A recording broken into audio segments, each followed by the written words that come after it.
A very good day to you and welcome to Herman Manyora's YouTube channel. My name is Jedel Kabir. It is always a pleasure, it is always a joy to have you joining us for our political conversations. Conversations we hope will help our political leaders in making better policy decisions and informed political moves. I'm here with Prof. Manyora. We're going to talk about what is happening in the country.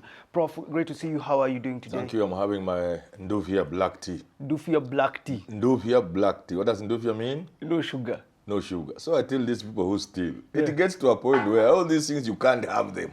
You can't take milk because it's bad on the stomach, dairy products. You can't take meat because of old age challenges. You don't take sugar, black tea without sugar. And then you are stealing billions. What will you do with this money? See how watu wakiuliza maswali. This is black tea. You think I can't afford milk? And that is my conversation with you today. State House renovations, Prof, up to 10 billion to be used. Developing our main state house here in Nairobi and other state lodges across the country. First of all, priority. Should we start from there? Priority. Should we be renovating state house, especially at that cost, when you look at the situation in our country now? I said this thing many, many years ago. Not quite many, but many enough. Many to be around 10 or so on NTV. There used to be a very popular program, the People and Politics. AM Live. I near the bar. Now, I said, there isn't a single government project that is there because the people of Kenya need that project.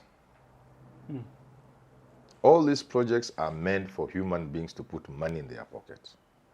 Not because the projects are required, no. If you see a road passing somewhere, I've seen like in my county, Vihiga, you can see an MCA is struggling to make sure there's a road from point A to point B, because then it is allocated 6 or 7 million. Then he looks for a contractor. It is him. That road, like in my place, there are 3. They are like this. Even in Duzi West Panda, let the governor of Vihiga come and show him. One was the first governor, Karanga. The road is like this. Even a motorcycle cannot, and then the other 2. So you can see projects, a school gate. It's not because the school requires a gate, because the principal wants to eat. Mtoto yake anasoma London, anataka fish. So this renovation of State House is no exception. It falls in the same category of things. We do things so that we eat.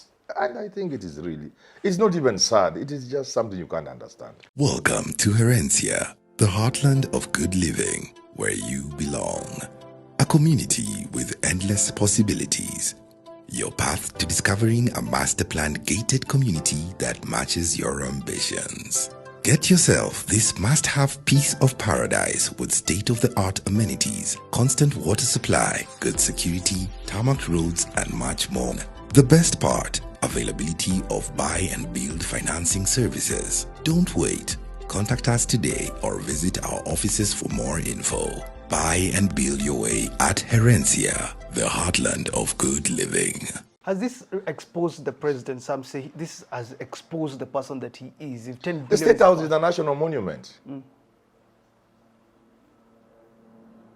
How can you touch it? Why don't these people trying to knock down the State House and other lodges, why don't they go to UK and Europe? They are all buildings. Buildings that were there before my great-great-great-grandfather was born. They are there. They don't touch them. What they do, they modernize them from inside. From inside, interior, they modernize. They knock down one room, make it join with another, so if you wanted space, it's now bigger. Or if one was too big because of the Victorian style, you change.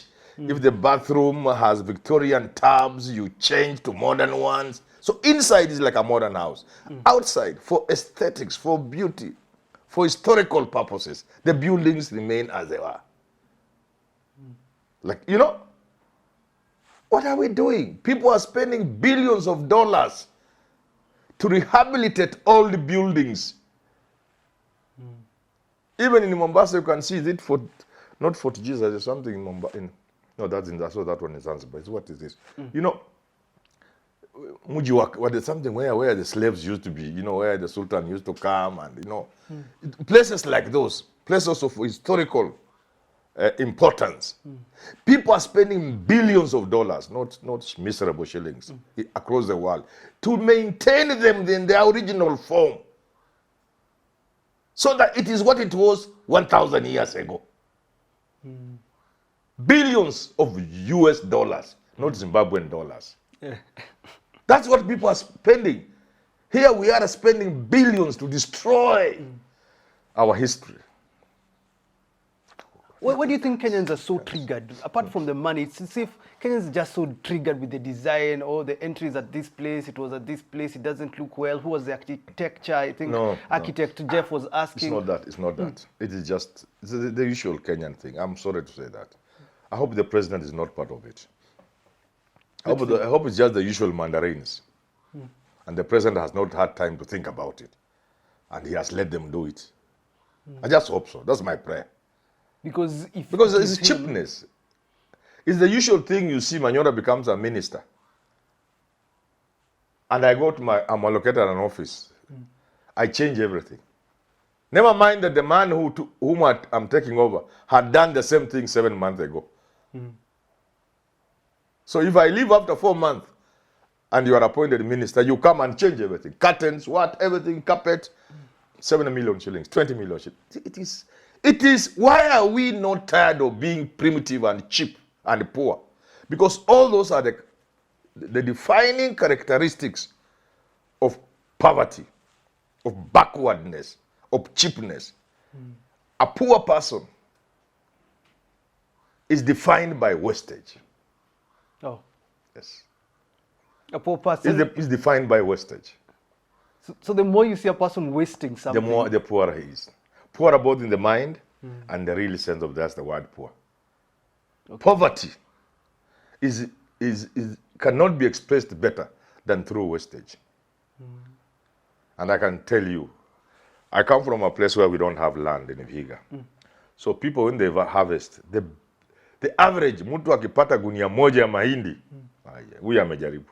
2, if you get 10, wanasema uko na majini. Huyu ako na majini. If you get 10 bags. But you know what? During that 1 month, kila mtu anatoka na mahindi anapeleka Kiboswa. Kuuza akuja na samaki. Na nyumbani, asubuhi, in the morning, if you walk in any compound, you meet ugali like this outside. Umbwa nakimbia nayo. 1 month later, Nandi people are bringing maize for us to buy. We give Nandi a very good market. I've even wondered, do we even have a governor or anybody who can think that space, that Vihiga is densely populated, very densely populated, with a good population, and they do not have farms for food, and you capitalize on that. You buy all the maize from Nandi and do the milling and reap from the byproducts and everything else and create labor and, that kind of thing. But that level of thinking is not there. Do you think Kenyans will think about what the president has been doing? There's wastage in State House. There's this US trip that he had to come out and explain how comes he spent all that money, saying he was given the private jet. Will Kenyans think about this in 2027? They will not. I'm doing 2 videos. And these videos will be showing why Ruto may become president. Ruto will win 2027. Let those who hate me continue hating me. Because I'm telling them the truth.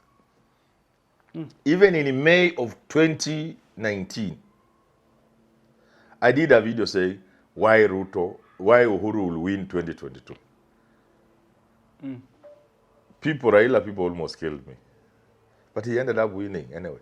You can look, just Google. You have a video of Ruto will win in 2022? Yes, no, why Ruto will win 2022. It was Ruto. Yeah. 2022. And I did the video in 2019, so after the handshake. I saw the way Raila and Uhuru were going. But I said, there were very obvious indicators that Ruto could win. Not because he would win, but because Raila would lose. And Raila would lose because of the obvious reasons I gave. Let any Kenyan Google that video of May 18th. Yeah. Around May 18th, 2019. Why Ruto will win 2022. I'm going to do 2 videos why Ruto will win 2027. Yeah. So the things you're asking, they will not be, people will not remember them. What is it then about Kenyans? Because I was sitting here with a lady from the US and she was saying Kenyans are just too nice. Kenyans are just too kind. Kenyans do not take these things seriously because look, we are looking at a lot of wastage, both in our, from the president to our MCAs, and then you'd ask yourself, why re-elect these people again? The reason is very simple. I put it in a small book I wrote. It was a raw edition. I wanted to re-edit it, which I have done, but I have not released it. Why things won't work in Kenya. And somebody told me, Manyora, one of my editors, this is the title for this book should be Diary of an Angry Man. In that book I said, we need to be angry enough to change this country. We need actually to be mad. The level of anger required to change this country is nowhere in sight. Kenyans must be angry enough when you see somebody you feel like you want to eat him. Or to put him into pieces like this. The level of madness and anger required to change this country has not been generated. It first must be generated. The anger required to change this country is nowhere in sight. Until you generate that anger, the sort of nonsense you continue to see, the shenanigans you continue to see, right from our MCS to the top, will continue. And they will re-elect them. Re-electing an MCA doesn't mean you elect John Kamau. You bring in Njoroge, but there's no difference between Njoroge and Kamau. So even now, even if you remove Ruto, Who will you please? peradventure, Because you remove him. Well, are you sure Kenyans will bring somebody who can change this country? Same monkey. The same people. They will go. They can't look. Kenyans are not angry enough to know that these are the same people. Countries that have transformed themselves, and we have had a number of them in the recent past, they get out of this circle of these guys and get somebody else. Change for us this country. They even got a former bus conductor in Brazil. Kenyans need Change for us this country. It cannot be these politicians.